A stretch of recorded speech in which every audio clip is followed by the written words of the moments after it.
नमस्कार। नवरात्रि श्रृंखला के इस एपिसोड में आपका स्वागत है, जहां हम जानेंगे माँ दुर्गा के अवतरित होने की कहानी। माँ दुर्गा, जिनके बिना इस दुनिया की कल्पना नहीं की जा सकती, जिनकी शक्ति और ऊर्जा से ये पूरी दुनिया चल रही है, जो एक नहीं बल्कि कई रूपों में मौजूद है। दुर्गा सप्तशती में माँ दुर्गा के हर रूप का विवरण बहुत ही खूबसूरती के साथ दिया गया है। दुर्गा सप्तशती में माँ दुर्गा के 108 नाम का उल्लेख मिलता है। इसमें माँ दुर्गा के 700 श्लोक हैं, जिसकी वजह से इसे सप्तशती कहा जाता है। माँ दुर्गा आदि शक्ति है, लेकिन वो इस दुनिया में कैसे प्रकट हुई और ऐसा क्या कारण था जिसकी वजह से माँ दुर्गा ने अवतार लिया। तो चलिए इसके पीछे की कहानी हम आपको हमारे इस एपिसोड में सुनाते हैं। पौराणिक कथाओं के हिसाब से कहा जाता है कि प्राचीन काल में महिषासुर नाम का एक बहुत ही ताकतवर और खूंखार राक्षस था। महिषासुर के पिता रंभ असुरों के राजा थे, जो एक बार जल में रहने वाले एक भैंस राजकुमारी श्यामला से प्रेम कर बैठे और इन्हीं के योग से महिषासुर का आगमन हुआ। इस वजह से महिषासुर इच्छा अनुसार जब चाहे भैंस और जब चाहे मनुष्य का रूप धारण कर सकता था।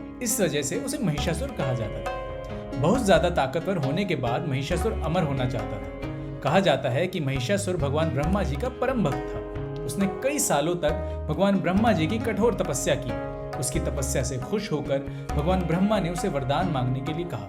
तो महिषासुर ने वरदान मांगा कि उसे न तो कोई देवता, न कोई असुर और न ही कोई इंसान कभी मार सके। वो अजय और अमर हो जाए। भगवान ब्रह्मा ने महिषासुर को मनचाहा वरदान दिया। वरदान पाकर महिषासुर इतना ज्यादा ताकतवर हो गया था कि उसने देवताओं को परेशान करना शुरू कर दिया।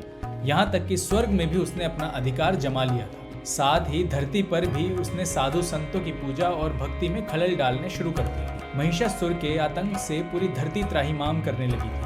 तब सभी देवता मिलकर त्रिमूर्ति भगवान ब्रह्मा, विष्णु और महेश के पास पहुंचे। तभी ब्रह्मा, विष्णु और महेश समेत सभी देवताओं के अंश से 8 हाथों वाली एक ऐसी देवी का जन्म हुआ जो शक्तिशाली थी, जिनके चेहरे पर एक अद्भुत तेज था और उनके आसपास इतनी ज्यादा ऊर्जा थी कि चारों तरफ उजाला फैल गया था। माँ आदिशक्ति ने त्रिदेव ब्रह्मा, विष्णु और महेश सहित सभी देवी देवताओं की शक्तियों और खूबियों के साथ अवतार लिया था। महिषासुर जैसे राक्षस को खत्म करने के लिए माँ दुर्गा को हथियारों की जरूरत थी। तब सभी देवताओं ने अपने अस्त्रों के अंश माँ दुर्गा को दिए थे। इसलिए माँ दुर्गा को हिंदुओं की सबसे शक्तिशाली देवी माना जाता है, जिन्हें हरा पाना इस दुनिया की किसी भी असुरी शक्ति के लिए संभव नहीं है। माँ आदिशक्ति के 8 हाथ हैं और इन 8 हाथों में कई सारे अस्त्र और शस्त्र हैं। उनके सीधे हाथ में त्रिशूल है। त्रिशूल जो भगवान शिव का प्रतीक है। भगवान विष्णु जो पूरी दुनिया को चलाते हैं, उन्होंने माँ दुर्गा को चक्र दिया।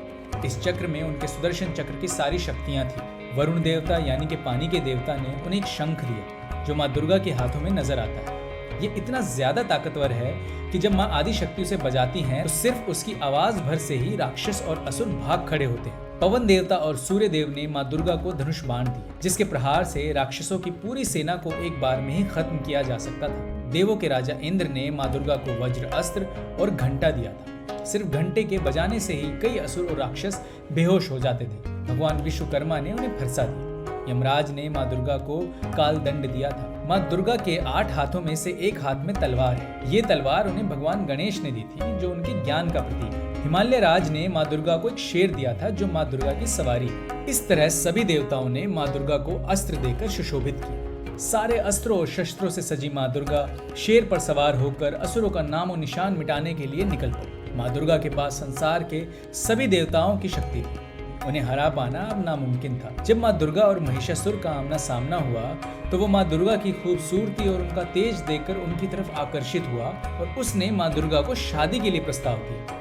महिषासुर की दुष्टता देखकर माँ दुर्गा बहुत ज्यादा क्रोधित हो गई और माँ आदिशक्ति ने कहा कि वो स्वर्ग लोक छोड़कर पाताल लोक में चला जाए, नहीं तो इसका अंजाम बहुत बुरा होगा। लेकिन वो नहीं माना और माँ दुर्गा से लड़ाई के लिए तैयार हो गया। महिषासुर माँ दुर्गा की शक्ति से अनजान था। उसे लगा कि एक औरत उसका क्या बिगाड़ सकती है। तब महिषासुर और आदिशक्ति माँ दुर्गा के बीच 9 दिनों तक भीषण जंग हुई। माँ दुर्गा के पास बहुत सारे अस्त्र और शस्त्र थे, जिसकी वजह से महिषासुर कमजोर पड़ गए और माँ दुर्गा ने त्रिशूल से महिषासुर जैसे खूंखार और अत्याचारी राक्षस को मार गिराया और सभी देवताओं को उसके आतंक से मुक्त कराया। महिषासुर के मारे जाते ही सारे देवताओं ने माँ दुर्गा पर फूलों की बारिश की और उनका पूजन किया। माँ दुर्गा ने महिषासुर जैसे खूंखार और खतरनाक राक्षस को मारा था। इस वजह से उन्हें महिषासुर मर्दनी भी कहा गया। तभी से माँ दुर्गा की पूजा का विधान शुरू हुआ। महिषासुर और माँ दुर्गा के बीच 9 दिनों तक युद्ध चला था।